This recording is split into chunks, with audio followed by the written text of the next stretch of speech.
Um, it gets worse. He fetches a knife just inside him. And when he fetches the knife, he comes to me from where the Nigerian guys were, and this white guy, this is my neighbor from upstairs. The white guy is almost like in his 50s. He's like, just call the name of Jesus. I'm like, Jesus. Jesus. I'm like, Jesus, help me. Hey guys, welcome back to my YouTube channel. So Cyan Boujee finally talks about what happened with her and her boyfriend, how her boyfriend beat her up, and honestly what she went through is so hectic. Scenario of what really happened, you guys would actually think he's a monster, and he really is, but I think he was just in a different state in his mind at that time. He wasn't thinking. I don't know if I can blame alcohol, I don't know if I can blame drugs, I don't know if I can blame I don't know. Actually, there's nothing to blame. He's just a weird-ass vampire that has to stay in the fucking cell. One thing you guys must know is that I don't fight niggas. If you guys haven't noticed, I don't fight any guy. I've never fought any guy I was in a relationship with unless I really feel like, yeah, I'm about to die. And then I'll do something. But obviously, social media switches that little 2% of me fighting myself back to say that I'm a bully. This time, I had to stay like this. But he wanted my face. I was sleeping. I was in my sleep. He was sleepless.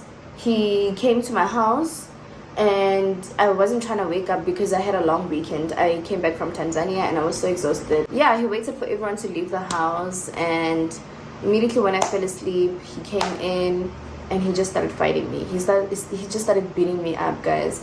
But at some point in the relationship, when you guys posted me and Mapurisa on Twitter or whatever, he said that if he ever finds out that I was busy with a guy, whether I was with him at that time or not, he will destroy me.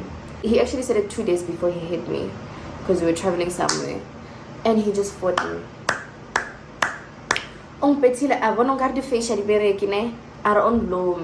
So basically he was just biting me all over, like my face here.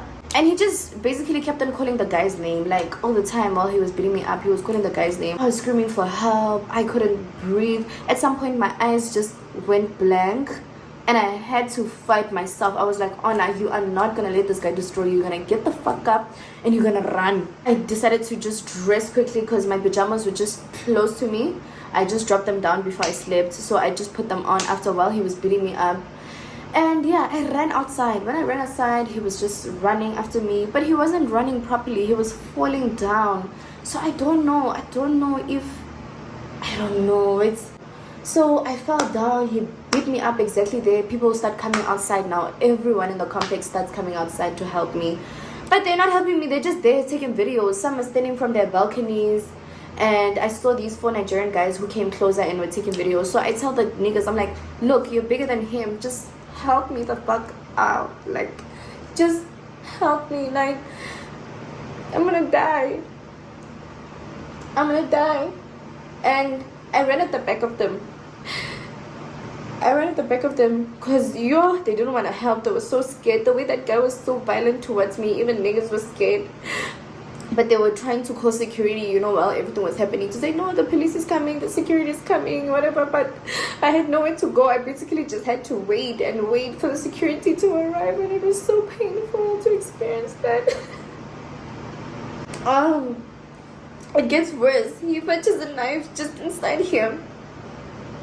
And when he fetches the knife, he comes to me from where the Nigerian guys were, and this white guy, this is my neighbor from upstairs.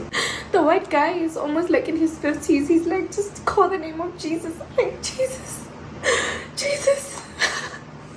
I'm like, Jesus, help me. When the securities came, they're like, my sister, we've been looking for this person the whole morning. So while I was asleep, he was running around the complex, but naked. He was running around the complex naked. It didn't make sense to me because I've known this guy for almost 3 years of my life, and it was just unbelievable. I'm like, no, maybe that's why he was trying to wake me up the whole night, because he was sleepless. Maybe he tried something that he shouldn't have tried. So while I was praying, while he had the knife on, he just left it.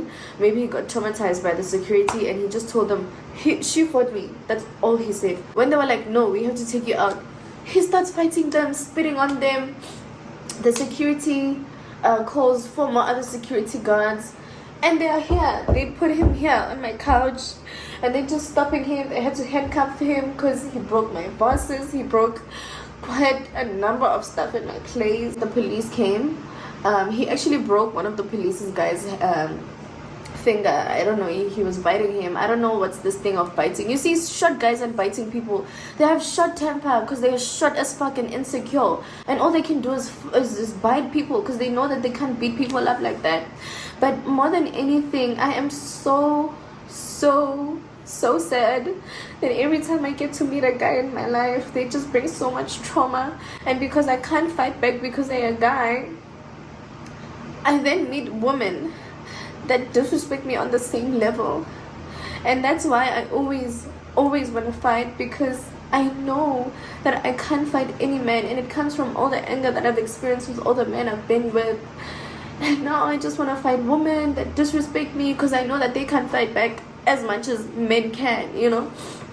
I think I'm so traumatized. I think I'll never be able to date anymore. I think I'm just so broken. I need us to either find a vision. You must either want to marry me or just leave me. And they would just lie. They would lie and then end up destroying me 10 times more than the previous person. I'm okay. I'm okay. I will be okay if I'm not okay right now. He was arrested. I got him arrested for like a week, and they ended up taking him to Sun City because he couldn't stay in the holding cells for too long. They thought maybe if he would get released in 2 days, then he could stay in the holding cells.